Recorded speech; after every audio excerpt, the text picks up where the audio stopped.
Cellar Dwellers! I just got done with my fifth movie.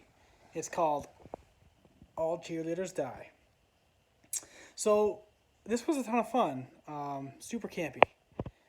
Um, Starts out, it's like a documentary, kind of, done by this girl that is kind of like, she's an outcast. Um, yeah, so there's a cheerleader. She's like I don't know, like the captain of the cheerleaders, whatever they're called, the squad leader. And she's going on and on about, like, this girl that's the outcast is doing the interview with her, like the documentary. And she's going on and on about how um, cheerleaders are, it's the most dangerous sport in high school. They're the bitches and the football team are the dogs. And she's going on and on about how she's the best. Showing the outcast. I don't remember the names, unfortunately. And I just got done with it, so that's really bad. Um, she's like bragging to the outcast. So they finally get to a practice, and the cheerleader um, gets, like, she's getting thrown into the air like they do, like the cheerleaders do, and as they try to catch her, she comes down and cracks her neck, and it's on camera. So I was like, "Damn, this movie's gonna be great." And I thought they were all gonna die like this instead of the way they died in the movie. Um, so the girl that's the outcast, um, she wants to basically infiltrate the cheerleading squad and ruin their senior year. Um, there's this guy Terry who's like the big muscular hunk on the high school football team that is dating this blonde chick. I don't remember her name. Um, but oh no, so Terry is dating the girl that broke her neck, and then this chick immediately hops on his dick, and they're both dating as the movie begins after she cracks her neck. So this girl that's gonna infiltrate is I'm gonna ruin your high school year, both of you. And you find out later in the movie that Terry raped the outcast that's infiltrating this cheerleading squad. So this outcast, um, she gets into the cheerleading squad by being a badass at their tryouts, and you find out not too long later that um, she was raped by Terry, but she's also a lesbian, and she starts making out with this chick, and um, Terry was late to a party that the football players were throwing with the cheerleaders because he'd seen this chick making out with the main character and was pissed. So, for some reason, he shows up real late. This girl and the outcast, who's now part of the squad, go off into the woods and, have lesbian fun. And then, so at this point, Terry has showed up to the party, and this chick's like, "I'm not going to tell you that you have a small dick because that would be expected." And she goes on and on. I don't remember the insults, but the insults were pretty good. Um, and at that point, Terry, the football player, punches her in the face. Um, from there, they all get in a car. The cheerleaders all get in a car and take off, and Terry and his bros get in the car and follow them. Terry knocks them off a cliff with his car. All the girls die in the accident, but the main character's ex-lesbian lover is gothic. She's a Wiccan, and she brings them back to life with these magical stones she has. So now all these cheerleaders are basically zombies. But they're also like vampires at the same time, because not only are they the living dead, I guess the vampires are the living dead, right?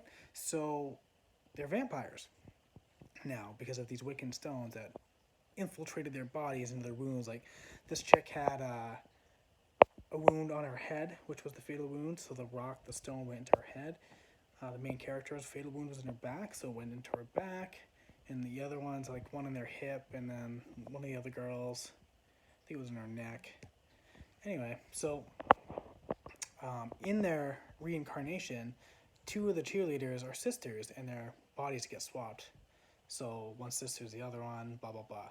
So the sister that is dating one of the football players is now her sister Hannah inside of her. So she goes. Hannah's always had a crush on this football player. So as her sister, she goes and has sex with this kid in a high school locker room, and then the dude was like, "Why is it cold in there? It's so cold." He'd never had sex before, so he thought that's how it was supposed to be. And then the other chick's like, "Why did you have sex with my boyfriend?" Because it's her sister, and she's like, "Because he's my boyfriend." It was fucking weird. Um, these chicks, they kill the neighbor across the street once they wake up after the car accident, because they suck all the blood out of them. They like leech to them, and it's kind of like the vampires in one of the Joe Hill books that I read. The fuck was the name of that book? Anyway, so they're vampires and they live off people's blood. They go to school and they start basically, since the football players killed them, they start killing the football players by being like superhuman, throwing them into trees and sucking their blood out and all of this stuff. And the Wiccan girl's like, no more killing at school. So they stop killing at school. And they eventually get 3 out of 5 of the main football players in the movie. And then Terry, he figures out, if I get these fucking stones, I can be superhuman like these chicks. So he starts killing these girls and digging the stones out of their bodies and swallowing them. So now he becomes like some superhuman being and kills off this chick by using bear traps, which was brutal. She gets one in the head and it was amazing. And then the main character and her lesbian gothic Wiccan girlfriend, the Wiccan girlfriend gets a knife in the back, and then the girl that made out with this chick because they like became lovers comes up and throws a bear trap on Terry's arm, and then he goes to knife this girl. He's gonna dig the stone out of the main character, and then the Wiccan girl has the stone in her neck because that's where she, like when the stones entered all the girls after being tossed into the river, like one went into her neck. And so she's like summoning this stone, and it gets all of the stones like thrown up in the air because Terry had taken them, so he still has them on his body. Like she has like another bag of stones she uses, and she summons them with it, the one in her neck, and everything starts glowing. They all start spinning around Terry, and they end up sucking the stone out of Terry. It sucks the stone out of the main character, the main girl, and then it sucks the stone out of the Wiccan girl, and then the Wiccan girl comes back to life, and then her girlfriend and Terry are dead, and then the girlfriend, another stone, like as the gothic chick, she's screaming at the top of her lungs, just screaming bloody fucking murder, and the stone like crawls across the ground and goes back into her girlfriend's neck, and she wakes up and Terry's dead, and they're both like having a moment, and then all of a sudden you realize that they're all on Lexi's, the main the cheerleader in the beginning that Terry was dating. They're all on her grave, and they're like, oh shit, and Terry took a big hole in his stomach from all the fucking rocks came out, and then out of his stomach comes like this demon, and then cut, it's over, it's fucking over, and then it says All Cheerleaders Die Part 1. So there's a follow-up to this movie, and I'm pretty fucking excited about it. One thing I will say is that this movie, it started off in a badass way with the cheerleader cracking her neck. I thought it was going to be something like 1,000 Ways to Die or Faces of Death or something like that.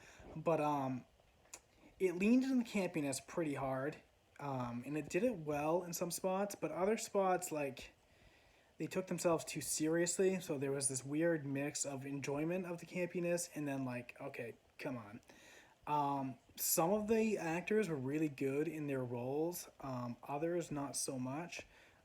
In particular, I think the 2 cheerleaders that were sisters, better casting would have been good. There's a lot of CGI in this movie, so I don't think this is a low budget film whatsoever. I know nothing about it. I chose it based off the name. It's definitely a B movie. There's no fucking way to, like, no other way to describe it. Um, Special effects, a lot, like I said, a lot of CGI, but the gore, when there was gore, was fucking amazing. That girl cracking her neck was pretty fucking realistic. Sound effects were fun. Um, yeah, and you see high school boobs, which was kind of weird. Like, I don't know how old these girls actually are, but they're in high school in the movie, and seeing high school boobs, kind of weird as a 35-year-old. So, overall, I enjoyed this movie. Towards the end, with the stones floating around and stuff from the Wiccan chick, I was kind of like, okay. Like, it had exceeded the level of stupidity that I wanted to stomach. But, like I said, overall, this movie was pretty good. I had fun with it. Took a long time. It took over 4 hours to watch because Henry was not in a movie watching mood this morning. So, All Cheerleaders Die. I would definitely suggest watching it. It was a ton of fun. If you can accept the campiness and get into the fact that it's stupid, good movie. Scale of 1 to 10,